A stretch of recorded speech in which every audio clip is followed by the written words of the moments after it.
Okay, we have redevelopment plan, Parker Landing Lane redevelopment plan, Big No plan. So I think everyone got the email memo from Dan, which is a 2-page summary of everything that's in the Parker Landing Lane plan. Give you some details about it. This is Parker coming to the city asking for this. This was not something that we were trying to do based on some of our other motives for redevelopment. So essentially Parker, does everyone know the history of Parker? I think it's sort of interesting. It sort of helps you understand a little bit. If you look on the cover page, you see the little building. Maybe there's a better picture on page 8. Is the actual original home, the Parker home, which was, I guess, Mrs. Parker's home that she, over 100 years ago, dedicated it to help people recover and convalesce, I guess you could call it back then. And so it's been in existence on this site for over 100 years. You can see that there's been some additions to the building. Right now, the capacity of the site is 52 beds. And they are truly beds. Some of them are single occupancy, some of them are doubles. Parker wants to expand and provide more capacity, more beds, more services to people who need this particular type of care. So they can't expand out anymore on the site, and now they need to expand up. So essentially what we've done is prepare a redevelopment plan that lets Parker build a new building that is, in terms of bulk, similar to the buildings that are next to it, at 10 Landing Lane, the Harrison, and the Colony House, which are multi-story high-rise buildings. So this is the draft redevelopment plan, which was introduced by the council last Wednesday. And just taking you through it very briefly, there is a list of permitted uses. So right now on the site, it's a residential zone, that single-family residential zone. So that would not permit a new nursing home. So there's no way to get around that without going through a redevelopment plan, because it would not be a permitted use. You'd have to go to the zoning board and do bulk variances. It would be so out of whack with what the zone calls for that redevelopment is really the right sort of approach to do that here. But it does permit just what you would imagine: independent living, assisted living, memory care, nursing homes, rehabilitation, adult daycare, acute care, child care centers, which is becoming a pretty common thing at some of the nursing homes. They're combining nursing care and child care, sort of like a win-win.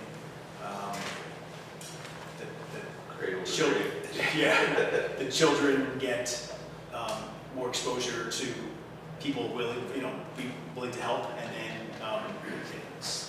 the old folks living in the nursing homes like to see, get to see the children, and it brings a lot of energy to the place. So if that's contemplated, it's permitted.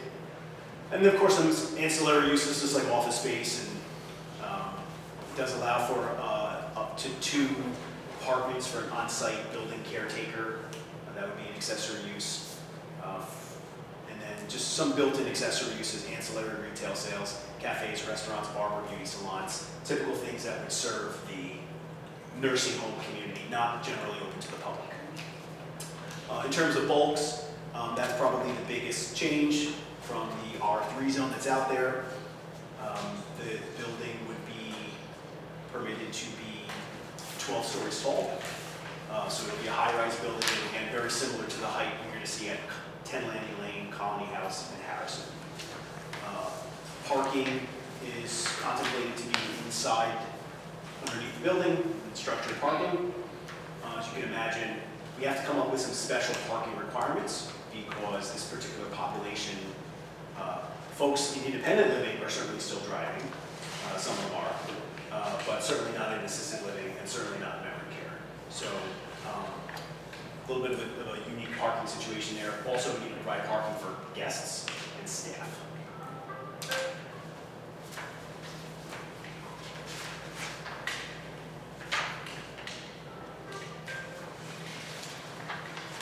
There are some residential homes directly behind the facility on Parkview. So there's some buffer requirements, buffering, screening requirements in here to try to create a screen so that those folks are not looking directly into the back of the new facility. That's built into the plan. Screening, trees, landscaping, that sort of thing there. And then there is a provision in here. It's a bit of a unique situation that we typically don't do development plans for facilities where there are residents, active residents. So Parker, what's required in the plan is that Parker, as part of their development application, has to come and show you a plan of how they are going to relocate the residents in the facility to either another existing Parker facility or that's the presumption that they would be transferred to another Parker. And Parker has numerous facilities in the area that. And then the back section of the plan just speaks about how it's consistent with the county plan, your municipal master plan, and the state plan, particularly your municipal master plan talks about housing choices and providing housing for seniors, so this would advance that. Your master plan has a land use map, and each parcel in the city has a land use recommendation, and the recommendation for this parcel is continued nursing care facility at this site. So it's advancing your master plan because it will allow the continuance of an existing facility that's been there for 100 years, but also the facility should be able to serve more residents. Based on the projections, it looks like they will be able to triple the number of beds they have. Maybe beds is not the right way to describe it because I think there's a bit of a change going on here. In the past, the nursing facilities were these single bed or double occupancy sort of rooms. And I think the new sort of state of the art is to create these like apartments so that it's more of a self-sufficient type of thing to sort of give people the feeling of living in an apartment, not living in a nursing home. So that's the gist of the plan. Happy to answer any questions you might have about it, but pretty straightforward. Any member of the board have any questions? The site plan would come to us. Yes, this is just a redevelopment plan, which would be applicable to the site. At some point, the Parker folks and their engineers and architects are going to actually have to design full-blown plans. They'll have to come to you with a site plan application and go through all the things that they normally go through, traffic and parking and elevations, and give you the whole presentation. And I used to work in nursing home facility. They're under strict state guidelines. Like when they're saying how Todd said that they're going to have to come up with a plan to move them, they actually have to file that plan also with the state, and the state has to approve it. For anybody that leaves their homes, especially under this type of condition that they're going to do. And they already have emergency plans written out, but they have to file with the state. So That's a good question to ask when they come before the board, for them to explain to you how exactly they're going to manage making beds available at the other facilities. True. And manage that transition. Absolutely. I think it would be wonderful to see a facility like this that's been in our community for so long be able to expand and serve more members the way that they do. In an updated facility. Yeah, I agree. We took care of my mother at the Parker facilities in Somerset. It'd be nice to have one in New Brunswick like that. They did a really nice job. And I'd say, this is where Parker started. Then they moved to Yes, this is Highland Park, the right. original. Then This they is moved the to Highland original. Park. Yeah. Then they opened one in Monroe. Then they purchased the one in Somerset. So they have expanded and expanded. And even though I didn't never work directly with Parker, it was unbelievable the reputation that they had in the nursing home community. If you could get there, you get there. It was way above everybody else. And you can imagine how difficult it must be to renovate or retrofit a 50-year-old nursing home, Yeah. right? With modern standards, handicapped access, and food and toileting and comfort and climate control. There's no way to do it. So that's why you see why the demolition has to go the way it goes. And we have 3 other high rises in that area pretty much too, so not really high rises. It would be very consistent with those 3. Yeah. Sure. All right. Any other questions on the board? So this application is, I'm sorry, this vote is to recommend it to the council for adoption. Okay. I have to open up to the public question. Anyone from the public have any questions or comments on this presentation for redevelopment plan?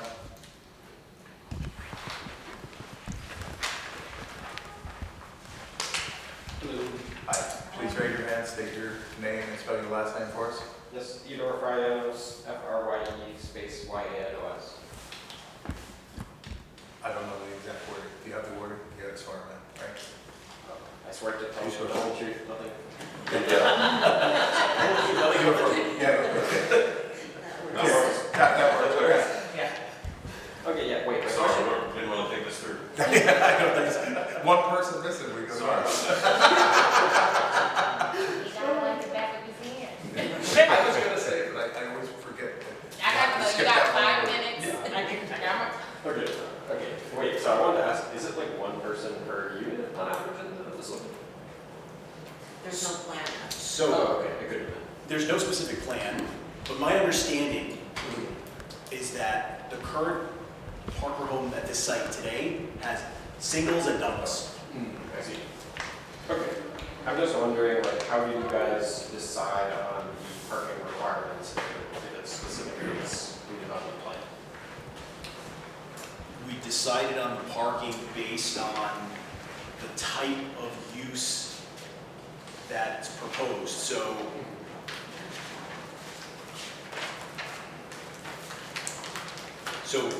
what's envisioned at this site would be sort of 5 different sort of users, 3 different categories of residential. So there's independent living, assisted living, and memory care.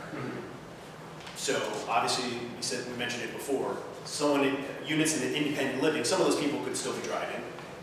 It's quite possible to at least have cars that someone drives once in a while. Assisted living, I don't think there's going to be very high car usage in an assisted living situation. And certainly in memory care, I think there would be none. So the RSIS gets reduced a little bit so that we've baked into the formula that independent living would require 1 space per unit, assisted living would require half a space, and memory care would require 0 spaces. And then also Parker provided us with a number of employees, so we baked just a flat number into the requirement for that, based on 70 employees, and, 70 spaces. And then just sort of an estimate for visitors, based on their daily number of visitors that they project to have come visit people. So would it be like 1 space per visitor? It's a flat number, it's 40 spaces for visitors. But it's based on a figure of 40 visitors? It's based on their daily projections of how many visitors come and cycle throughout the day to visit their Okay, family members. okay, makes sense. But like, is the independent living 1 space per unit, I mean, is that like from the RSIS or some other document, or is that just kind of? No, it's based on, it's RSIS would require more, but because it's independent living, because they're apartment units, it's set to be a little bit less than RSIS. Because as you can imagine, the residents here are not using this facility the same way residents are using Colony House. Yeah, I mean, I'm just kind of worried that it might be like too much, like maybe if the, sorry, what's it called? Right, so Parker Landing Lane, maybe they would say something like we only need 0.8. Just a thought. Maybe it could be a question to ask them if that's like shooting too high for the parking department, something like that. Okay, thank you. Another question. Yeah. Any other member of the public? Seeing none, close the public portion. We don't have any business or anything. So I have So if you acted favorably, or if you acted on it, you would just be sending a recommendation to the council that it's consistent with your master plan. There's just one other thing I just wanted to mention, one little clarification from Parker. So it is a 12-story building, which is 12 stories above grade. But this morning, I just received a clarification request that Parker wanted me to pass on, and that's that they wanted to have some sort of rooftop amenity space, whether that would be gardens or a gathering area or something like that. They haven't figured out exactly what they want it to be yet, but they contemplate thinking about some sort of rooftop amenity space.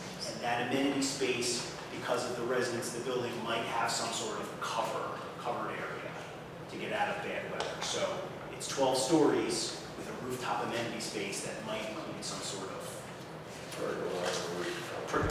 protected area. Yeah. So, All right, do I have a motion? Motion. Second.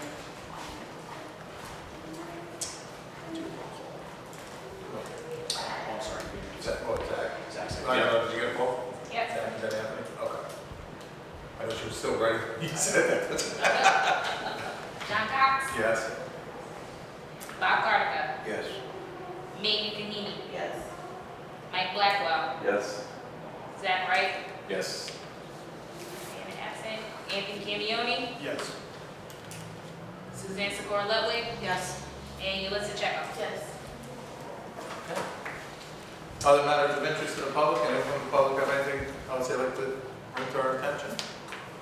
Seeing none? Close Motion that. to adjourn? Second. All in favor?